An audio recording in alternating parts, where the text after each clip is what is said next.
రాజకీయాల్లో ఆవేశపడితే మొదటికే మోసం వస్తుంది. అందుకే రాజకీయ నేతలు ఎలాంటి పరిస్థితుల్లో అయినా ప్రశాంతంగా ఉండాలి. ఫీలింగ్స్ కనిపించనివ్వకూడదు. అప్పుడే విజయవంతమవుతారు. కానీ ప్రస్తుత రాజకీయాల్లో కొత్త తరం నేతలకు ఇన్స్టంట్ గా తమను విమర్శించిన వారిని లేదా కించపరిచిన వారిని శిక్షించాలని అనుకుంటున్నారు.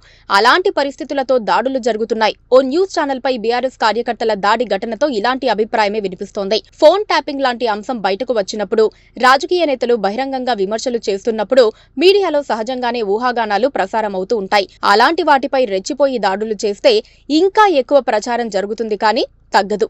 మహాన్ న్యూస్ పై దాడి చేశారు. ఆర్థికంగా నష్టం కలిగి ఉండవచ్చు, కానీ మహాన్ న్యూస్ ఇప్పుడు ప్రముఖమైన ఛానళ్లలో ఒకటిగా మారిపోతుంది. ఈ దాడి జరగనంత వరకు ఆ ఛానల్ రీచ్ చాలా తక్కువ. శాటిలైట్ ఛానల్ కు తక్కువ, యూట్యూబ్ ఛానల్ కు ఎక్కువ అన్నట్లుగా ఉండేది. యూట్యూబ్ వీడియోలు థర్డ్ గ్రేడ్ యూట్యూబ్ ఛానల్స్ తరహాలో థంబ్నెయిల్స్ పెట్టుకుని వ్యూస్ తెచ్చుకుంటూ ఉంటారు. ఇప్పుడు దాడి చేయటం వల్ల అసలు కేటీఆర్ పై ఏం ప్రసారం చేశారన్నది ఆసక్తిగా చూస్తారు.